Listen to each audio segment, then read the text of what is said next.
My wife divorced me. 2 months later, I inherited $107 million, and she tried to steal it from me.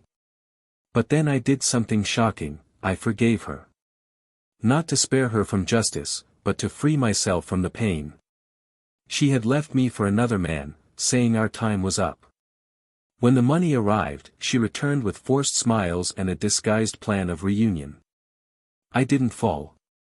I handed over what was due to the authorities, but in my heart, I surrendered forgiveness. Today I live with a new love, someone who chooses truth over any fortune. She, who thought she could add gains to regret, ended up alone, with a void that not even millions could fill.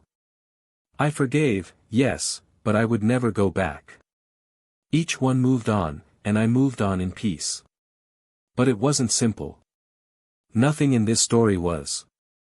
Because before forgiving, I bled inside. And no one saw.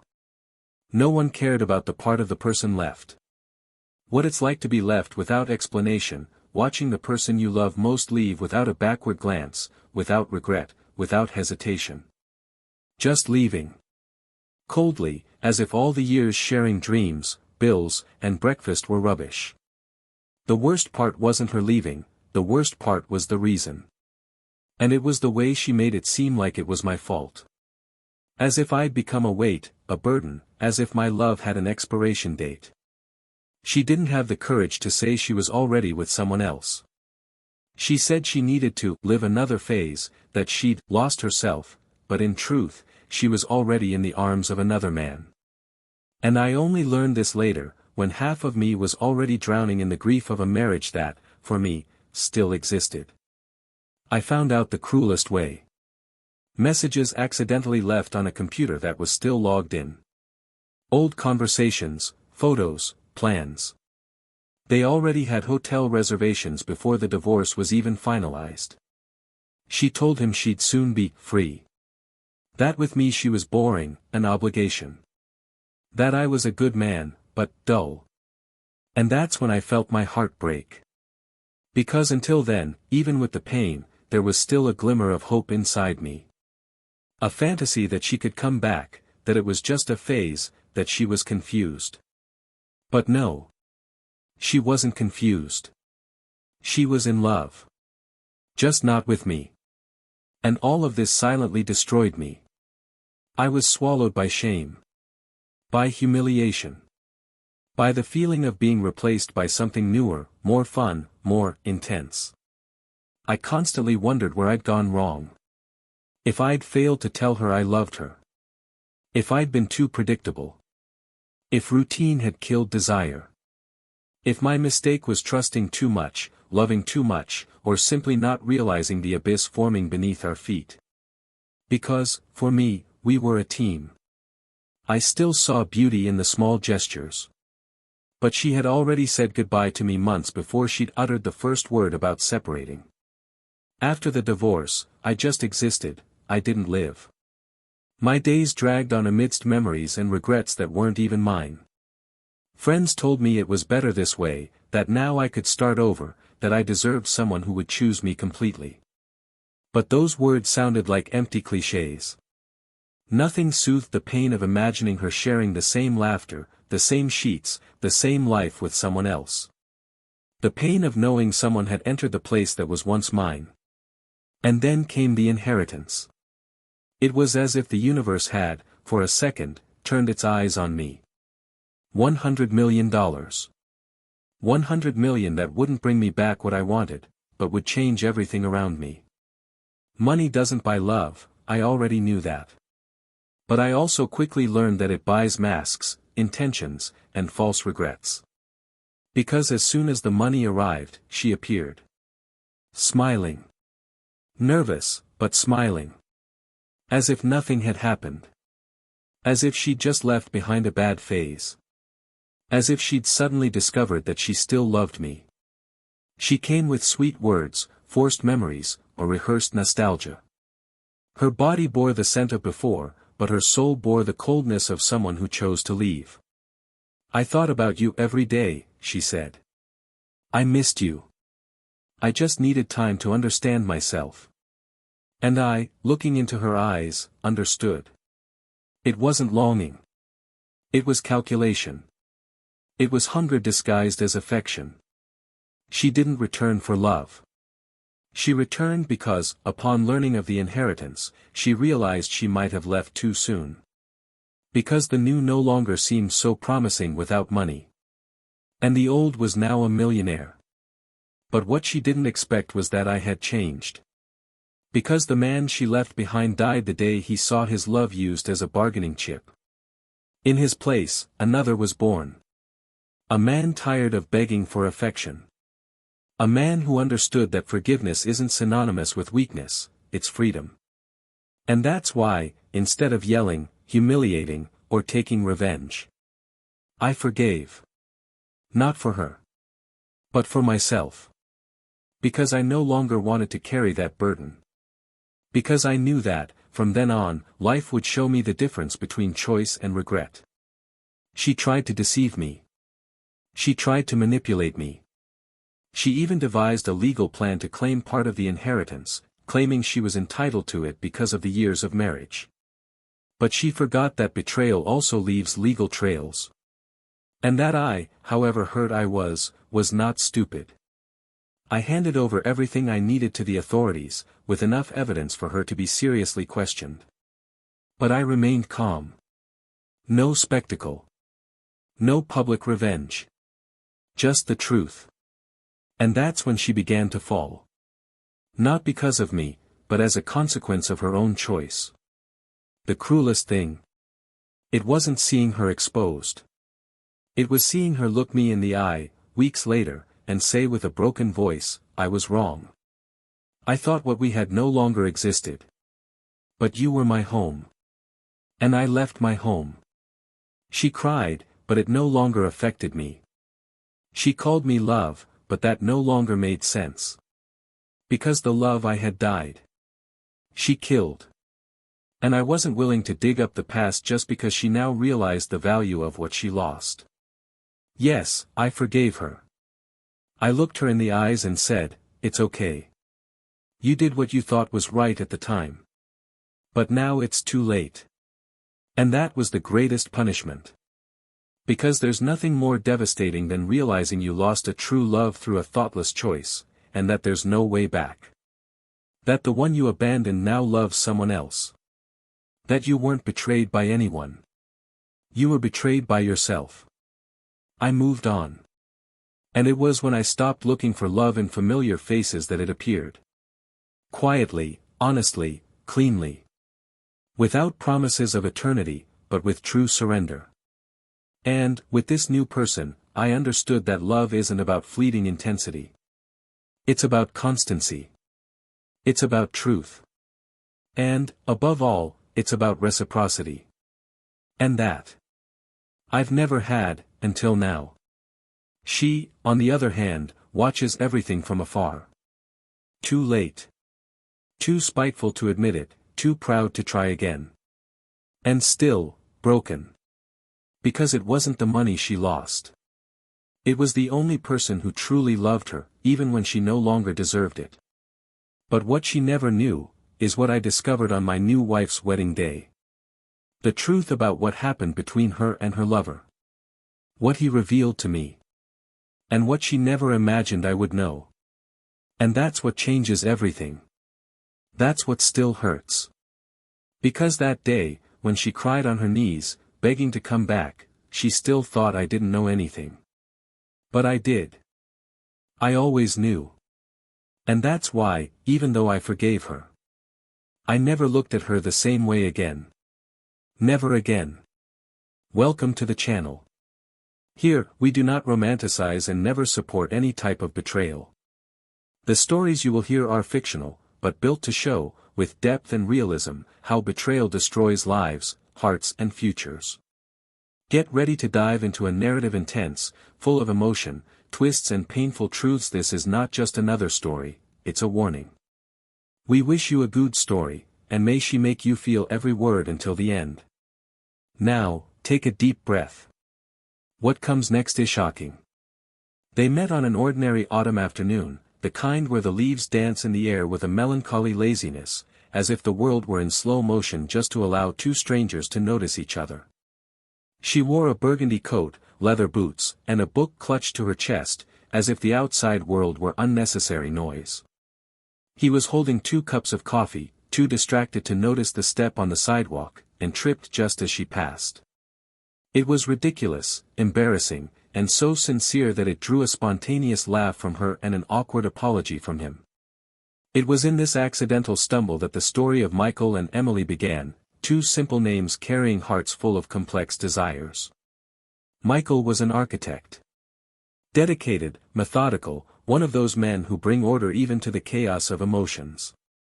He grew up with loving but absent parents and learned early on that stability was a choice, not a gift.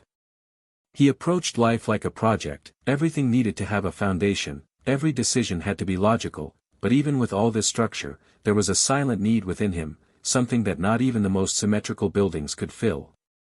Emily, on the other hand, was a freelance journalist, passionate about literature and the subtext of people. She had a restless soul, a hunger for untold stories, and an almost poetic mania for romanticizing everything around her. Where he saw structure, she saw poetry. Where he saw risk, she saw opportunity. They were opposites in many ways, but complementary in the things that mattered. The first months of their relationship were marked by a gentle intensity. Michael was captivated by the way Emily spoke about the world, how she found beauty in the ordinary. She, in turn, admired his steadfastness, the way his arms were a silent shelter on days when the world seemed too much. They discussed books, movies, and life plans. Emily had a habit of jotting down random sentences in old notebooks, and Michael, even without understanding the need for it, found it charming. He was punctual, methodical, almost predictable. She would lose track of her schedules, forget where she'd left her keys, but she never forgot to look at him as if witnessing a miracle. They were 2 adults trying to reconcile their baggage with the hope that perhaps, together, they could create something that would last longer than their initial passion. The wedding took place in a small ceremony, with close friends, a bouquet of sunflowers, and whispered promises through tears. There was no luxury, but there was commitment. Emily held his hand like an anchor, and Michael looked at her as if he were seeing the most beautiful project he had ever designed. After the honeymoon, life settled in. Bills to pay, apartment renovations, grocery lists, and lazy weekends watching old movies. Emily wrote articles for independent magazines, while Michael dedicated himself to a practice that was slowly but steadily growing. They laughed over silly things, argued about where to vacation, and were irritated by each other's mess, but they always ended the days lying side by side, sharing comfortable silences and plans for the future. Over the years, love took on a new form. It ceased to be euphoria and became presence. There were no longer butterflies in the stomach, but there was complicity in their eyes, and this, for both of them, seemed more valuable. Romantic dinners gave way to quick meals between meetings, unexpected gifts were exchanged for mutual help with life's small tasks. Still, Emily looked at Michael tenderly, especially when he forgot his own birthdays because he was too preoccupied with deadlines and clients.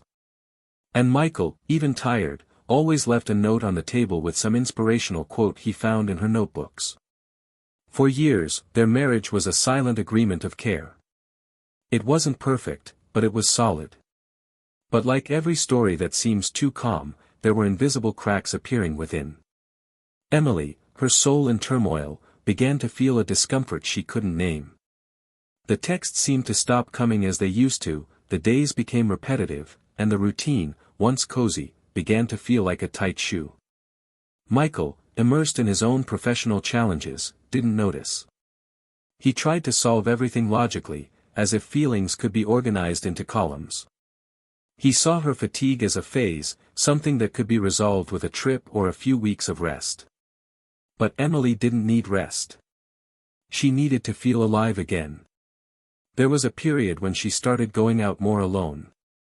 She said she needed inspiration, a breath of fresh air, to reconnect with old friends. Michael supported her, albeit with a certain distrust.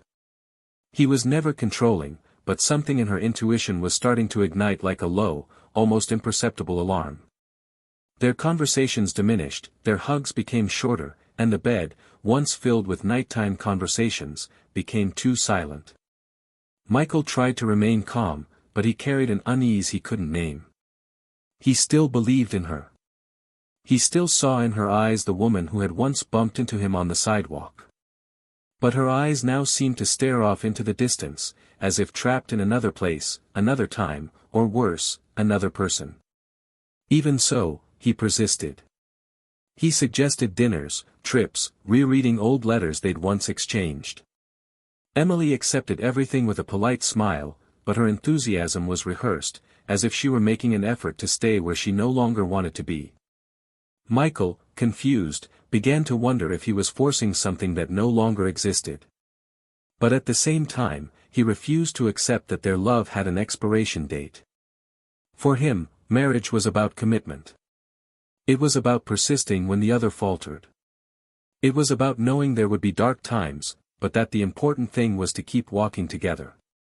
It was then that he began to isolate himself emotionally. Not out of anger, but out of self-protection. Emily was no longer his home, but he still lived within her. He worked late, arrived home tired, fell silent in trivial conversations, and filled the silences with instrumental music in the car, trying to silence the scream that was beginning to rise within him. Emily, in turn, immersed herself deeper and deeper in a universe he couldn't access. She seemed to revive. She shone brighter, smiled more, returned home with eyes alight, but unwilling to share. Michael saw this and pretended not to. Perhaps because it was easier to maintain the illusion than to face the truth. Still, even in the face of the emotional abyss, some gestures remained. Emily made him coffee in the morning. Michael left the blanket over her when he left early. Small details that, despite the distance, still suggested some trace of care. Neither had the courage to break up. Neither wanted to be the villain. But they both knew, deep down, that they were living more from memory than reality. Michael clung to past commitments, Emily to the desire for something she couldn't yet name. And so they continued, side by side, but further and further apart. Friends noticed. Some tried to talk, others simply distanced themselves. It was difficult to watch the decline of a couple that, for so long, had been a model of partnership. But no one knew exactly what was happening. Michael was discreet. Emily was smiling. And together, they still maintained appearances with frightening competence. Family dinners, holiday parties, smiling photos on social media, all carefully calculated to appear normal. But deep down, there was no longer normality. There was struggle. There was suppressed pain. There was a silent wait for something they no longer knew what it was. Until one day, she asked to talk. He said he needed some time. That he needed to reconnect. Michael, his heart aching, listened silently. He didn't cry. He didn't beg. He just nodded. Because in that moment, something inside him broke completely. He was no longer the same man who waited for her at the end of the day. She was no longer the woman he dreamed of by his side. It was as if they had aged 10 years in just a few months. And yet, there was love. Maybe not the love of the beginning. But a sad, resigned love, one that recognizes it did what it could, but sometimes, that isn't enough. Michael stayed in the house. Emily took a few things. She said she'd be back soon to get the rest. But she never did. Silence settled in. And with it, the loneliness of a man who still couldn't understand where everything had gone wrong. He walked through the rooms and saw her traces. The perfume on the pillow.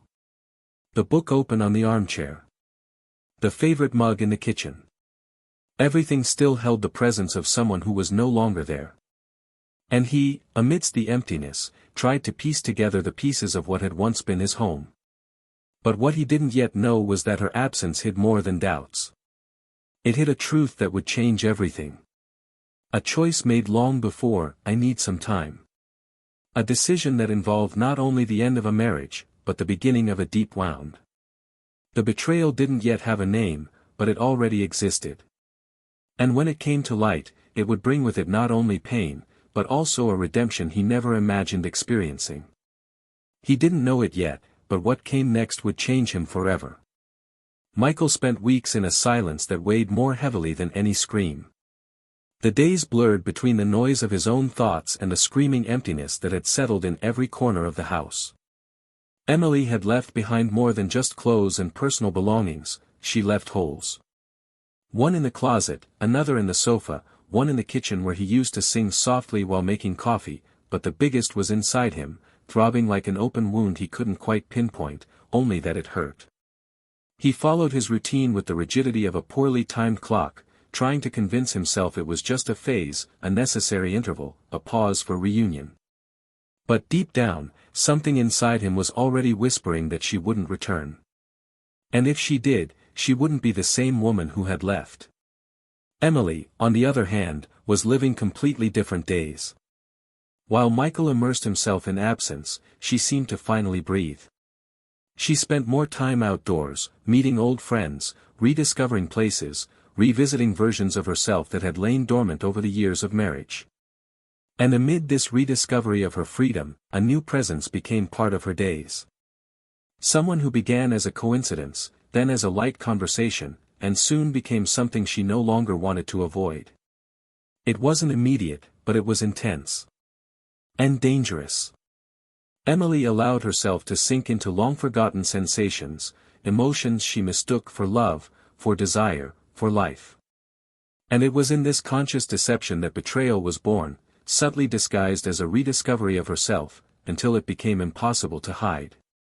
She didn't tell anyone. Not because it was just guilt, but because she was ashamed. There was a discomfort she couldn't name. She spent her days torn between the regret she didn't want to feel and the impulse she couldn't control. Sometimes she thought about calling Michael, telling him she missed him, that maybe she'd been hasty. But then I'd look at him and see a new, shining light in him. What I didn't realize was that this glow was a reflection of a stroked ego, not true love. Even so, he chose to continue. He chose to nurture a parallel story while the old one still bled, even if she pretended not to see it. Michael, for his part, began to feel the signs. The dry messages, the increasingly short calls, her lack of any attempt to retrieve what she'd left at the house. Her "I need some time" seemed increasingly definitive, and the lack of explanations slowly gnawed at him. He tried to distract himself with work, with solitary walks, with the futile effort of reorganizing the house as if that would also reorganize his feelings. Sometimes he'd stop in front of the mirror and wonder where he'd gone wrong. Had he become too predictable? Had he failed to see the warning signs? Had loving so calmly made it seem disinterested? He didn't know. And doubt consumed him more than any truth. Until, one Friday afternoon, he decided to visit a mutual friend of theirs. It wasn't with the intention of finding out about Emily, but it turned out to be inevitable. The conversation, at first, was superficial, full of caution and awkward silences. But all it took was a simple question: "Do you know how she is?" for the truth to begin to seep out. The friend hesitated, looked away, tried to change the subject. But Michael persisted. And it was there, in that hesitant gesture, that he felt the ground shake. The friend didn't say it directly. But she didn't need to. The lack of response, the evident discomfort, was enough for him to understand there was more to the story than what was being told. That night was torture. Michael didn't sleep. He spent hours sifting through memories, searching for words, expressions, clues that might have gone unnoticed. And the more I thought, the more pieces of the puzzle began to fall into place. He began to suspect. Of small but persistent details. Of strategic silences.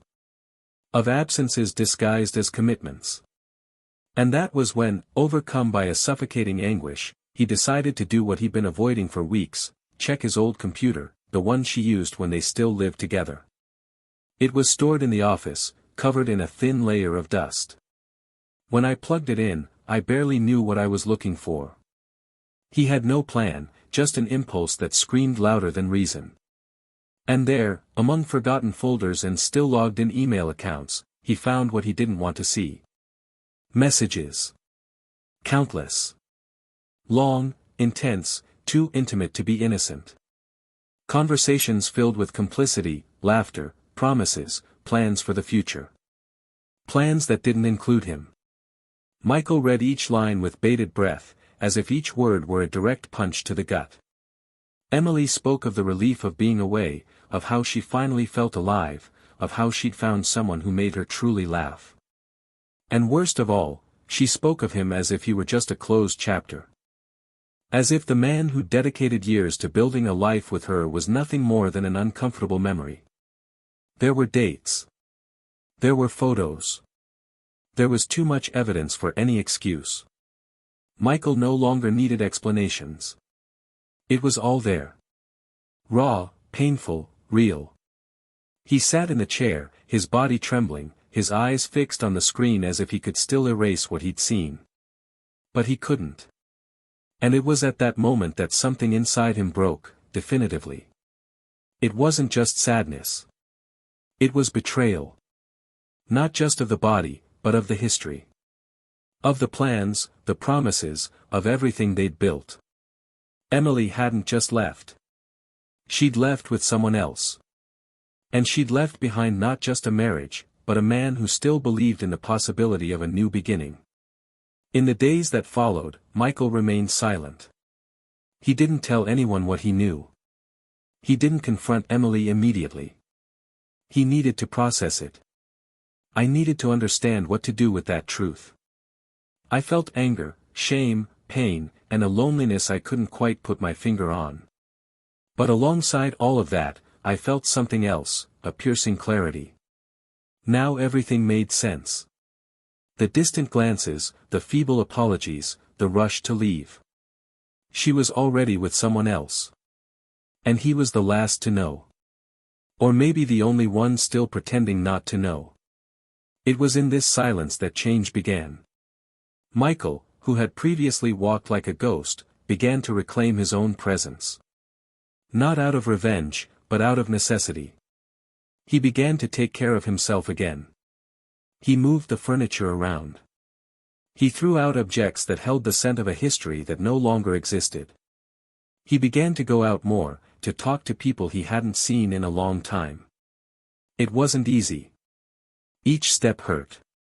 But it was necessary. And with each passing night, the morning of his marriage gave way to a slow but steady rebuilding. Meanwhile, Emily seemed oblivious to the impact of her choices. Or perhaps she was faking it too well. There were no calls, no messages. Just silence. As if she had erased that part of her life as easily as closing a book. But Michael knew. And that was enough. He knew she had chosen another path. And that, in doing so, she had also freed him. The pain, though sharp, was also an end. An end that, paradoxically, ushered in something new. Something he didn't yet know what it was, but that would come. And it would come with force. Because what Emily didn't know, and what Michael hadn't yet discovered, was that behind that betrayal lay something bigger. A hidden, buried secret that would explain much more than just her desire for someone else. A secret that would reveal not only the fragility of her choices, but the depth of the pain she herself had yet to experience. A secret that would turn the betrayal into something even deeper. Something irreversible. The phone call came on a normal morning, the kind where the gray sky doesn't portend a storm, but hints that something is about to change. Michael answered without recognizing the number, expecting a work call or some ordinary notification, but the voice on the other end sounded like a note off key. It was him. The other one. The man Emily had gotten involved with.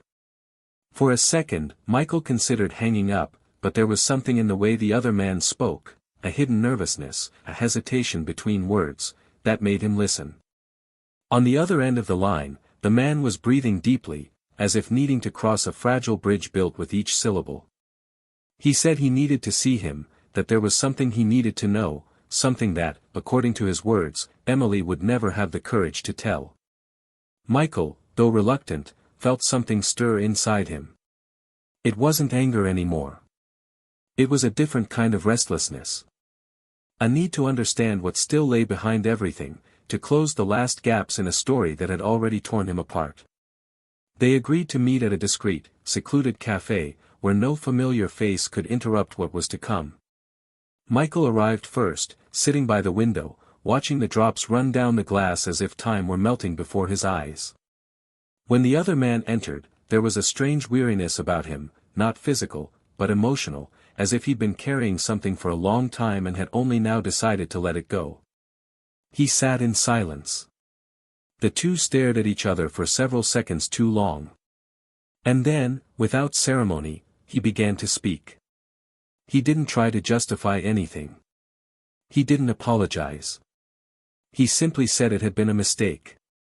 That it had started unintentionally, but had gotten lost. And that, now, he knew it wasn't all it seemed. Michael listened, impassive, his eyes fixed, his heart racing. Until the other stopped for a second, took a sip of the now lukewarm coffee, and dropped the bombshell with a calmness that sounded absurd. He said Emily never told him the full truth. That their relationship began even before the separation was formalized, and that everything she'd said about needing time, about wanting to reconnect, was just a veil to hide what was already happening behind the scenes. But Michael already knew that. What he didn't know, and which now surfaced like a sharp blow to the chest, was what had happened afterward. The man explained, almost in a whisper, that a few months after the official end of the marriage, Emily had sought him out in desperation. She said she wanted to get back together. She said she'd made the biggest mistake of her life. That all she sought outside of home was an escape from herself, not a search for another love. She asked for a fresh start. She begged for a second chance. And he, surprised, asked if she'd already told Michael that. And that's when the truth came like a blade cutting deep. She said yes. That she had called Michael, told him everything. That she had been ignored. That he had treated her coldly, that he was with another woman, that he didn't want anything to do with her. And that because of that, she was devastated, alone, abandoned for the second time. And then, he, her lover, believed her. He welcomed her. He tried to build something. But soon he began to realize that Emily wasn't whole. That in every gesture, there was a shadow. That the love she claimed to feel was an attempt to forget what she had destroyed. And then he became suspicious. And he called Michael. But Michael never received a call. The silence between them weighed more heavily than any scream. Michael felt his breath catch. He hadn't received any request for reconciliation. No message. No email. Nothing. He stared at the man before him with a mixture of disbelief and pain. It was hard to believe, but it made sense. It made too much sense. Emily had lied. Not just to him. But also to her lover. She had played a new role when her previous one began to crumble. She created a narrative in which she was a victim of rejection. And with that, she continued to feed the fantasy that she was desired, loved, pursued by two men, when in reality, she was running away from her own reflection. Michael said nothing. He stood up, nodded, and left. He walked aimlessly through the streets, like someone not trying to get anywhere, but simply to escape the ground that had just disappeared. The revelation had reopened wounds he'd believed were already healed. Because it wasn't just about betrayal. It was about manipulation. About lies that continued even after the end. About her attempt to rewrite her own story as if no one could notice the erasures. In the following days, Michael decided to confront her. Not for revenge. But because he needed to look into her eyes and understand if there was still some truth within. He called and asked to meet. Emily hesitantly agreed. The meeting took place in a quiet park, where dry leaves covered the ground like a metaphor for what had once been beautiful. When she arrived, there was a tense glint in her eyes. A nervousness hidden by restrained smiles. He was direct. He told her he knew everything. That he had met with the other man. That he knew about the request for reconciliation that never happened. Emily paled. She fell silent. Then she tried to laugh. She said he wouldn't understand. That she was confused. That she didn't know how to deal with everything. But Michael didn't want an apology. He wanted the truth. She tried to explain. She said she was scared. That at some point she actually considered calling. But she didn't have the courage. Because she thought he would hate her. And so she made up the story for him. Because it was easier to be the victim than to admit she'd done everything wrong. She cried. She asked for forgiveness. She said she never meant to hurt him. That she felt lost. That, deep down, she'd always loved him. That everything she'd done was a failed attempt to find herself. That he was the only place where she truly felt at peace. Michael listened to it all with steady eyes and a heart that ached more for clarity than for confusion. He responded with a serenity only someone who has cried every tear can possess. You said you understood. That you understood the fear, the doubt, the mistakes. But that none of that changed the fact that she left him. Not because of someone else. But because she chose to run away. He said forgiveness wasn't a chance to start over, but an ending. And that now, after everything, he finally saw clearly what had previously been blurred by pain. That the love that once existed between them was true, but that she had destroyed it with her own hands. And that now, she would have to live with the weight of having lost someone who still loved her even when he shouldn't have anymore. Emily, before him, broke down. She burst into tears. She tried to hold him. She begged for another chance. She said she could change, that she would do anything. But Michael, with a sad yet determined look in his eyes, said their time was up. That sometimes, forgiveness isn't about rebuilding. It's about letting go. And in that moment, he let her go. The secret had been revealed. It wasn't just physical betrayal. It was emotional, moral, silent betrayal. It was the theater constructed to keep an illusion alive. And now, with all the masks fallen, the truth hurt like never before. And yet, something greater awaited him. Something he hadn't expected.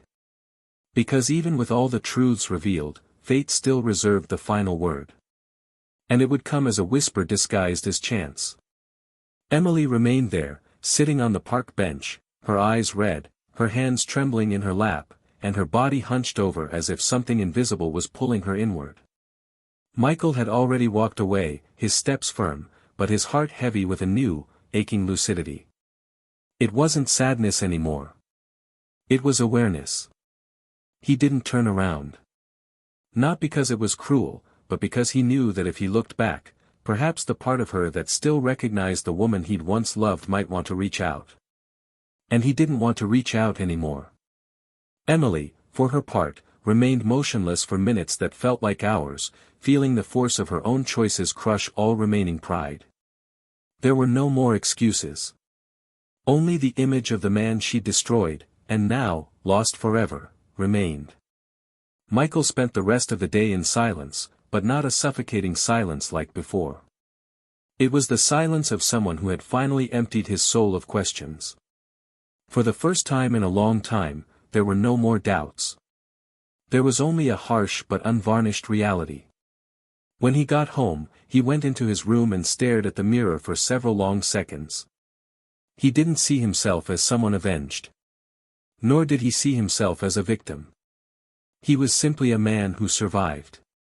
A man who loved, lost, and understood, too late, that dignity lies not in the chosen, but in those who know how to let go when they are no longer truly seen. It was then, a few days later, that something unexpected happened. He was in a new, recently opened coffee shop, where he used to spend his time reading in the late afternoons. He wasn't looking for anything. Just a break. The girl behind the counter recognized him, not because she'd seen him before, but because a mutual acquaintance had mentioned him. She introduced herself as Claire. She had kind eyes, a light smile, and a non-judgmental way of looking. They talked about coffee, music, books. And for the first time in months, Michael laughed easily. Effortlessly. Without needing to prove anything. Claire didn't ask invasive questions, nor did she try to appear interesting. She simply existed, there, with an honest, calm presence. And that, for Michael, was a relief. As the weeks passed, their encounters became natural. A coffee that turned into 2 hours of conversation. A walk that began without plans and ended with a desire to repeat. Claire spoke little about herself, but when she did, she had substance. She was a visual artist, working as an illustrator for children's books and volunteering on weekends. Michael, accustomed to a pragmatic and predictable life, was captivated by her spontaneity, but even more so by the respect with which she treated silence. Claire never pressured. Never asked about Emily. Never forced an approach. And that was precisely what brought her closer. One night, after a simple dinner shared, they sat on the balcony of her apartment. The air was cool, the city whispered in distant sounds, and the lights of the neighboring buildings flickered like small, nocturnal confessions. Claire picked up a glass of wine, offered it to him, and then, amid the silence, spoke of losses. Not his. Hers. She told of a long-ago relationship that ended when she realized she was alone in a relationship full of appearances. She said she learned, the hard way, that love cannot be sustained without truth. Michael listened in silence, and when their eyes met, there was a mutual recognition. A mirror without pain. Only understanding. And then, as if unhurried, she rested her head on his shoulder. And there, without promises, without definitions, something began. What Michael didn't expect was that the past wasn't over yet. A few weeks later, he received a letter. Handwritten. The envelope bore the handwriting he knew by heart. Emily. He hesitated. For minutes, he just stared at the paper, as if it were a time capsule he wasn't sure whether to open. But he did. The letter wasn't long. Nor was it full of drama. It was sober. Emily said she had started therapy. That for the first time, she was facing her choices with the honesty she'd always avoided. And that she was writing not to apologize again, but to tell him something she hadn't had the courage to say before. You said you knew he deserved to know. That it was his right. And then, in a few lines, you revealed the truth that until then had been buried beneath all the other lies. The day she left, the very moment she left the house saying she needed time to think, she had already made a definitive decision. She wasn't leaving just out of confusion. She was leaving because she was pregnant. The child, however, wasn't Michael's. And she knew it from the start. There was never any room for error. There was never any doubt. In that moment, she chose silence. She considered hiding, considered disappearing, but fear made her cling to her new relationship like a lifeline. She believed the new man would take over everything. But he wouldn't. He said he wasn't ready. That it wasn't part of his plan. Emily, then, lost her footing. And she also lost the pregnancy shortly after, due to complications she herself attributed to extreme stress. She never told anyone. She buried everything with the haste of someone who wants to forget. But the weight consumed her inside. And now, finally, she confessed. Not to clean up her image, but because she couldn't bear to carry it alone any longer. Michael stood there, the letter in his hands, his chest heavy with a kind of pain he couldn't name. It wasn't anger. It wasn't pity. It was a kind of mourning for something that never existed. A child that wasn't his. A life she chose to hide. A truth that, perhaps, explained her sad eyes at their last meeting. And suddenly, everything made more sense than he would have liked. The urgency to return. The desperation in her pleas. The vulnerability masked by guilt. She had lost more than her marriage. She had also lost her chance to be a mother. And she chose to keep quiet. She chose to lie. She chose to protect a lie rather than face a reality that, though harsh, perhaps could have been welcomed differently if it had been shared. That night, Michael didn't sleep. He thought about answering. He thought about calling. But he did nothing. Instead, he got in his car and drove aimlessly, until he stopped in front of an old house where he grew up. He sat on the sidewalk as he had done as a child, looked up at the sky, and understood that life is made of cycles that don't always close as we would like. That some truths come too late. That forgiving isn't forgetting. It's accepting that the past cannot be changed. And that, even if there were still traces of pain, he would no longer carry the weight of what wasn't his. In the days that followed, he continued to see Claire. Not as an escape, but as a presence. He told her everything, on one of those late afternoons when trust overflows through the cracks of the soul. Claire listened without interrupting. And when he finished, he didn't say he understood. He simply took her hand, squeezed it tightly, and told her he was there. That he would continue to be there. And in that simple gesture, Michael understood that life still held room for love. A new love. Calm. Real. Emily, for her part, returned to silence. She never wrote again. She didn't respond. And he learned, from the same friend who had hesitated long ago, that she had moved to another city. She started over, alone, with few friends, without the judgmental gaze of someone who knew too much. She never fully recovered. And perhaps you never will. Because the real punishment wasn't losing Michael, nor her son, nor her lover. It was looking at herself and realizing that the only thing truly preventing her from being happy, was herself. And Michael, even after everything, forgave her.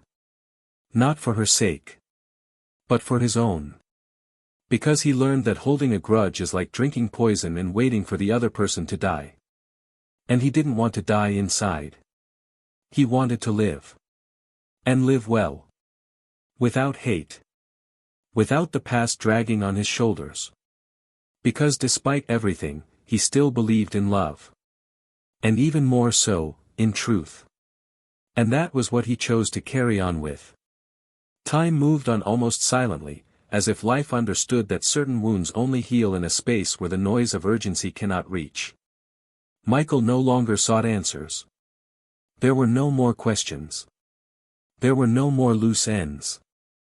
The truth had been laid bare, unfiltered, and though it had left deep scars, it had also opened a clearing in the midst of the dark forest he had traversed for so many months. It still hurt, of course. Some mornings he would wake with Emily's name in his thoughts, not out of longing, but as a remnant of a love that had existed and that, even after its death, had left roots buried in parts of his memory. What followed, however, was not a euphoric new beginning, nor a romantic transition. It was a process. A rediscovery of himself. Of his identity before the pain. Of the man who had lost himself amidst frustrated attempts to sustain something that had already collapsed. Claire remained present, but never invasive. It was as if she instinctively understood that healing someone isn't about filling voids, but about accompanying them as they learn to rebuild their own spaces. She made no promises, didn't try to occupy spaces that weren't theirs, and this, for Michael, was comforting. Their meetings became less about distraction and more about genuine connection. They talked about everything, except Emily. And that, too, was part of the process. Michael was learning to tell his story without having to carry the debris of what had been destroyed. He didn't deny the past, but neither did he allow himself to live trapped in it. Little by little, he began to return to forgotten habits, to rediscover himself in small pleasures, to smile with less effort and to look at himself in the mirror with less demand. It was as if the weight he carried in his chest had been transformed into a learning experience. Emily, on the other hand, withdrew from everything. Her circle of friends naturally dissolved, not out of revenge, but as a consequence of her choices. She, who had once filled every space with her vibrant presence, was now a barely commented upon absence. When someone asked about her, the answers came with a shrug, a cautiously murmured, "I don't know." Her life seemed to continue in a kind of emotional exile, not forced, but inevitable. There was no imposed punishment, only the awareness of what had been lost. Emily now found herself in a stark reality. Without her old love, without her new one, without the unborn child, without the lies that had sustained her escapes for too long. She was finally face to face with the raw version of herself. And for the first time, she didn't try to escape. Michael didn't hate her. On the contrary, he felt something much more challenging: compassion. Not the superficial compassion of those who consider themselves morally superior, but the kind born of true understanding of another. He could see Emily as a flawed human being, hurt inside, who made bad decisions trying to escape pain she perhaps couldn't even name. It was this understanding that sustained his forgiveness. Because, deep down, he no longer held a grudge. And that was his greatest victory. But even with forgiveness, reconciliation was never a possibility. Michael knew that certain bonds, once broken so profoundly, never return to their former form. There may be respect, even distant affection, but there is no return. The love he felt for Emily was real, intense, built on sincere foundations. But it was destroyed. Not by a single mistake, but by a sequence of conscious choices. And what dies like this is not reborn, it becomes a lesson. In the months that followed, Claire's presence solidified organically, unhurriedly, unpressured. She met Michael's closest friends, shared simple dinners, long walks, and silent nights where they simply shared the same breath. She wasn't Emily's opposite, nor was she a replacement. She was something else. Another story. One that didn't try to erase the previous one, but emerged from what remained: honesty. Michael began to see in her something he'd forgotten existed: peace. Not the illusory peace of the first months of a love full of promise, but the peace that comes when one can be whole, flawed, confused, and still be accepted. Claire didn't want to save him, and that saved him. Meanwhile, Emily, even from a distance, watched from afar.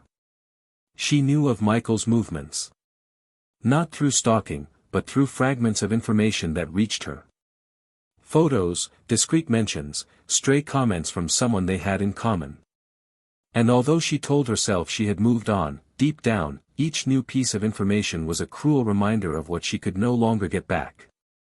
She saw Michael smiling, rebuilt, beside a woman he had chosen without pain, without sorrow, with freedom. And it tore her apart in a way she had never felt before.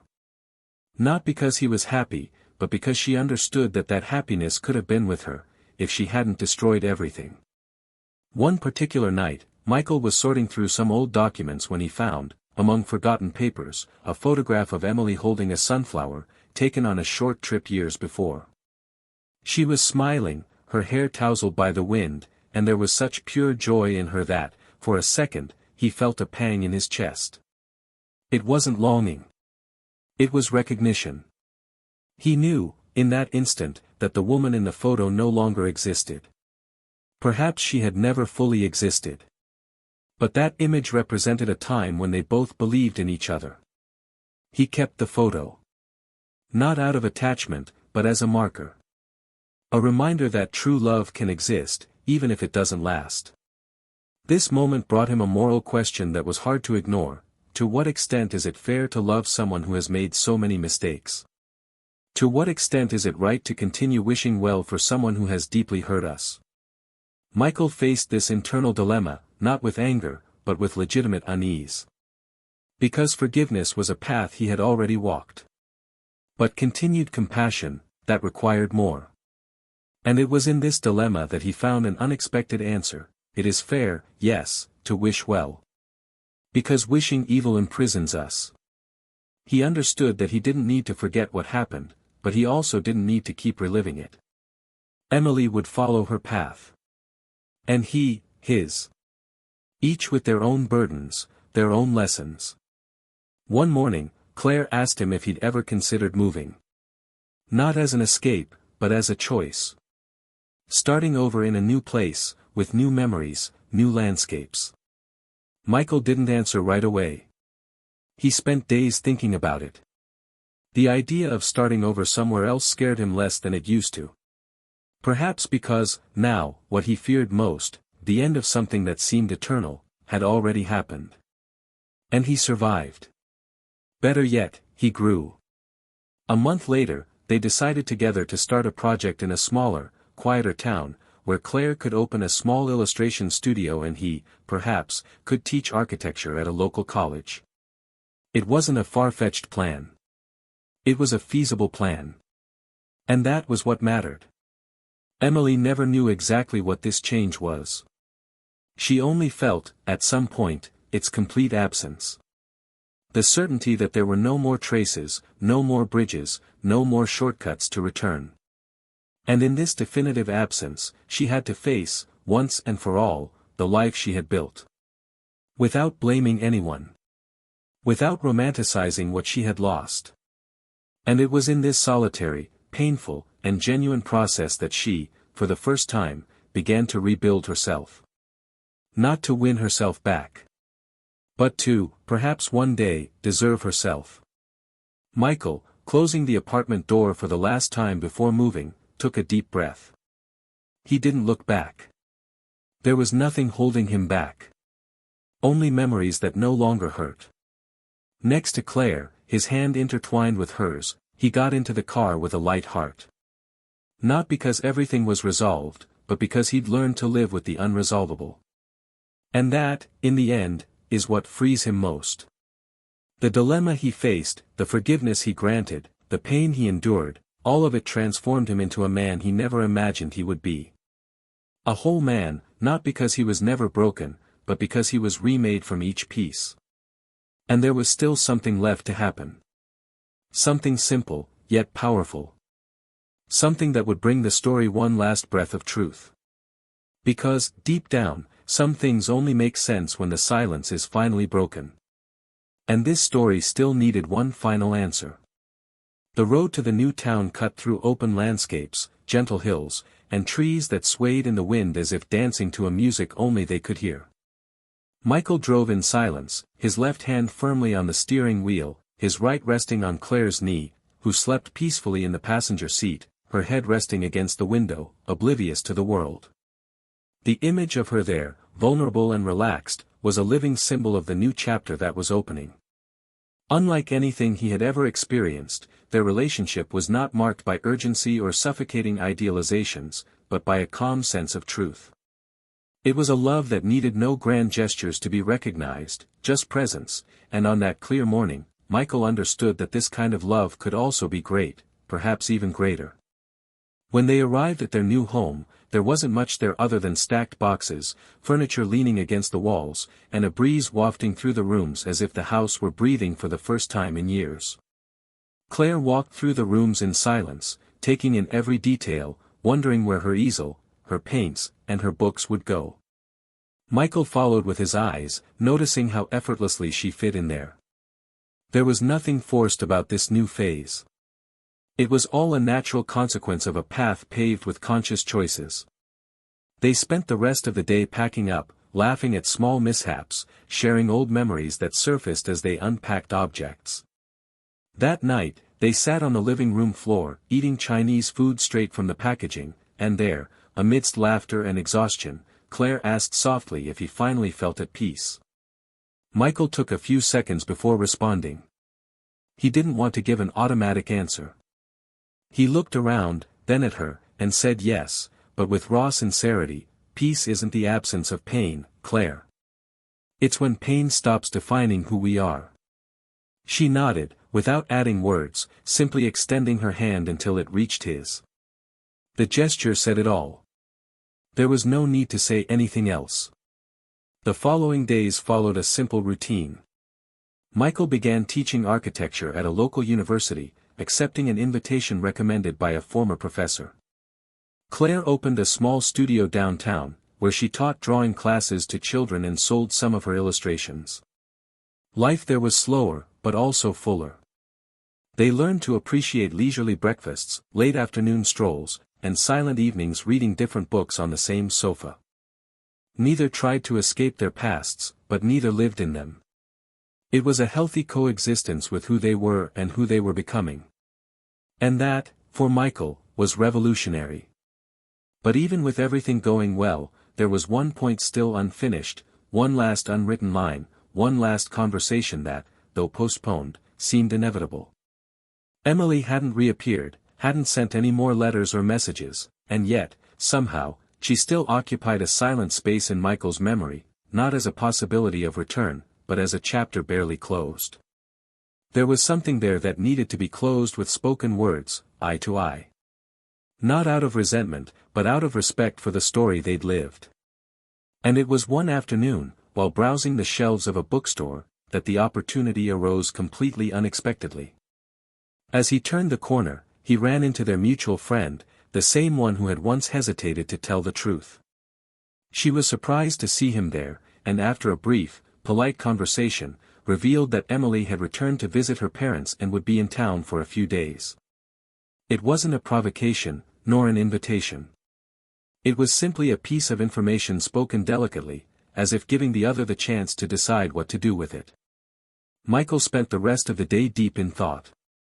He didn't mention anything to Claire that night, not by omission, but because he knew she was still digesting the idea. He woke the next day feeling lighter. He knew he had to go. Not to rehash wounds, but to put an end to something that had been on hold for too long. She called Emily late that afternoon, using the same old number. Her voice when she answered was hesitant, cautious, as if she'd been subconsciously expecting the call. He was direct. He said he was in town and wanted to talk. She took a while to answer, but eventually agreed. They arranged to meet at a discreet cafe, far from the center, where they could talk without interruptions. The next day, Michael arrived first. He chose a table in the back, ordered a black coffee, and stared out the window, watching the slow flow of people on the street. Emily arrived 10 minutes later, thinner, paler, but with the same restless look he remembered. She sat silently, making no attempt at polite smiles. There was something genuine there, for the first time in a long time. The silence was short-lived. Michael began by saying he wasn't there to place blame or reopen arguments. He said he had learned to live with everything, that he understood her reasons, even if he didn't agree. Emily listened in silence, her eyes fixed on the cup of tea in front of her.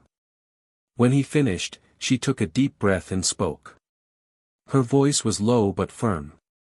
She said she deeply regretted it, not for the consequences, but for the destruction she had caused someone who didn't deserve it. She had spent months trying to justify her actions, trying to find some logic that would absolve her of guilt, but that none of it could withstand the silence of the nights. She now understood that losing Michael wasn't a punishment, but the direct consequence of her own choices. And that the hardest thing to accept was knowing that he was, indeed, the love of her life, and that she had lost him anyway. Michael listened without interrupting. When she finished, there was a thick silence between them, the kind of silence that carries more meaning than 1,000 words. He then said, with a calm that only time can offer, that he had also learned a lot. That he still carried pain, yes, but it no longer controlled his steps. That he had chosen to forgive her because he had discovered that the only way to move forward was to let go of what held him back. And that now, looking at her there, he didn't see an enemy. He saw a lost woman, as he too had been so many times. Emily lowered her head. A single gesture. She didn't cry. She didn't ask to come back. She didn't try to justify herself any further. She simply said, almost in a whisper, that she hoped he was truly happy with whoever was by his side now. Michael smiled. Not that toothy smile, but a brief lift of the corner of his mouth that said, "I'm fine."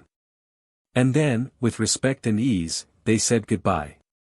Leaving the cafe, Michael walked to the town's central square. He sat on a wooden bench under the shade of a tree and remained there for a few minutes. The wind gently touched his face. He closed his eyes and let peace envelop him. It wasn't the peace of oblivion. It was the peace of acceptance. When he returned home that night, he found Claire sitting on the porch, a book on her lap and a blanket draped over her legs. She looked at him with that look that says everything without saying anything. He came over, sat beside her, and after a few seconds of silence, simply said, "I talked to her." Claire nodded. There was no jealousy, no discomfort. Just maturity. She asked if he needed to talk about it. He said no. And then he rested his head on her shoulder. They sat there, the two of them, listening to the sounds of the night, in silence. A silence full of meaning. Their story was finally where it belonged, in the present. The past, with its pain, lies, losses, and revealed truths, was now just part of who they were. It no longer defined them. It merely shaped them. And deep down, they both knew that what truly mattered was not what they had lost, but what they had built from that loss. And there was still something to be experienced. Something fate held as a final gift. Not a dramatic surprise, but a simple, definitive gesture. A final agreement that would seal everything. Because when you truly love, even stories that end leave a door open for new beginnings. And that new beginning, for Michael, was about to happen. Not with screams, not with tears, but with the gentleness of someone who has finally found what they've always sought, peace. And someone to share it with. The last time Michael entered that old house was to retrieve a book he'd forgotten on the shelf, an old copy with a worn spine, a gift from his father, which he swore he'd already put away when he moved but only noticed its absence weeks later. I was alone, as at the beginning of it all, but there was no longer any pain in the rooms, only silence. A different silence. No longer the silence of absence, but that of closure. Every wall seemed to echo not with memories, but with the weight he'd left behind. He ran his fingers over the dusty covers, found what he'd come for, and before leaving, he allowed himself one last look. There was no longing, no anger. Only a recognition, that house had been a witness to a life that no longer existed. As he closed the door, he knew, deep in his soul, that nothing there belonged to him anymore, and that, finally, he was free of everything that remained. In the months that followed, life with Claire took root with strong, discreet roots. The simple daily routine didn't hide any depth. There was love there, but not the kind that flaunts itself, it was the kind that sustains itself in silence, that blossoms in small gestures, that grows stronger in glances that understand even before words emerge. Michael taught passionately, visited sporadic construction sites as a consultant, and, in his spare time, jotted notes for a book he might one day publish. Claire painted as never before, inspired not by pain or euphoria, but by tranquility, a new source of creativity she herself hadn't known existed. Together, they created a home where everything was built with intention, without haste, without the past haunting the present. One morning, as they drank coffee in silence, Claire looked at him for a few seconds before telling him she was pregnant. She said it without ceremony, without exaggerated expectations, simply with the serenity of someone sharing life news with someone who knows how to welcome them. Michael looked at her, his eyes slightly welling up, and didn't respond immediately. He simply stood up, walked over to her, knelt beside her, and rested his forehead against her still imperceptible belly. He didn't cry. He didn't smile euphorically. He simply felt. He felt everything at once, the pain of what had been, the fear of what was to come, the joy of being there, whole, ready to experience what he never imagined he deserved after all this. It was in that silent gesture that Claire understood he was ready. Not just to be a father, but to truly begin again. Meanwhile, in another part of the city, Emily was following a very different path. She decided to stay away, even with the possibility of returning, even with her family's vague invitations to reconnect. She lived in a small, simple, almost Spartan apartment. She worked as a copy editor for an online publisher, a job that allowed her to stay home, isolated, away from the social contact that still suffocated her. Not because the world rejected her, but because she still rejected herself. She began therapy hesitantly, then with greater commitment. In her sessions, she revisited moments from her childhood, her marriage, her loss, her lies. Michael's face on the day they said goodbye. She told herself she was trying to become a better person, not to be loved again, but to, perhaps one day, be able to love herself. She no longer sought reconciliation. Nor forgiveness. She knew she had already received more than she deserved. She knew his loss was a deserved consequence, and that continuing to seek redemption with him would be selfishness disguised as regret. She dreamed of the child who never came. Sometimes she woke in the middle of the night with the feeling she'd heard a cry, or felt a light weight on her lap. Other times, she found herself doing calculations, imagining how many months he'd be, what his face would look like, if he'd have her eyes or the smile of, no. She never said his name. It was as if naming him would bring back everything she swore she never wanted to touch again. Deep down, Emily knew she'd never stop carrying that pain, but she also knew she needed to transform it into something. Silently, she wrote letters. She never sent them. He kept them in a wooden box under his bed. Letters to her son, to Michael, to herself. It was her way of keeping from going crazy. One day, she decided to donate the books she had kept for years. Among them, she found a scribbled copy, an old dedication, "For us, for all our tomorrows." It was a gift she had given to Michael in the first months of their marriage. Seeing those words, she took a deep breath and, for the first time, read them aloud. When she finished, she cried. Not because she wanted to return to the past, but because she finally accepted that he was gone. And that now, it was up to her to build another future. One that, even without company, could be worthy of peace. In their new city, Michael and Claire prepared the baby's room. Together, they painted the walls light green, put up small shelves with picture books, and a handmade mobile she'd made hung over the crib. Every object there held meaning. It wasn't a room assembled with haste or anticipation, but with calm love. Michael, observing it all, often found himself reflecting on the irony of life. Everything he thought he'd lost had brought him here. The pain he'd thought unbearable was the bridge to a new meaning. And it was in this recognition that he found peace. True peace. The kind that comes when there's nothing left to hide from oneself. A few months later, the baby was born. A girl. Dark eyes, long fingers, and a calm expression like her mother's. In the hospital, when he held her for the first time, Michael said nothing. He just cried. Claire, lying down, watched the scene with a tired but full smile. There, in that moment, a cycle closed. Not because the past had been forgotten, but because he had finally fulfilled his role, to teach, shape, and prepare. Nothing Michael experienced was in vain. Every tear, every silence, every truth discovered served to shape him into that man, the one who now held in his arms the life he never imagined he would have, but always deserved. Emily learned of her daughter's birth by chance, through a discreet post by someone in town. She saw the picture, recognized the name. She felt no envy. No sadness. Just a strange kind of silent gratitude. Because, despite everything, he was okay. And she knew this was the only way she, too, would one day be able to find peace. She wrote a final letter that night. She poured it all out, her flaws, her fears, her true feelings.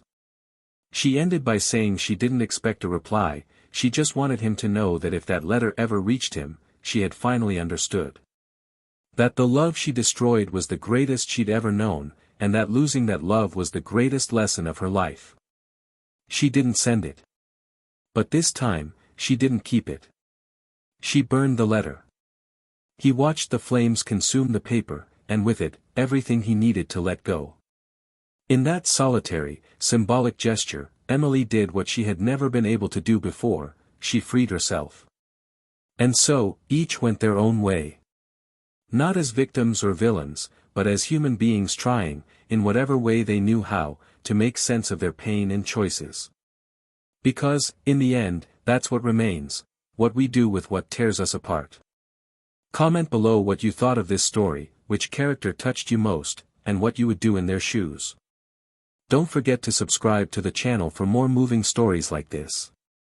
And take this reflection with you, betrayal doesn't just destroy the other person. It destroys what's most precious: trust, affection, truth. Cheating is denying love in its purest form. It's like breaking a mirror and expecting the image to remain intact. This channel does not support any type of betrayal. Here, we tell stories to remind people that fidelity is not an obligation, it's a choice of respect and true love. Until the next story.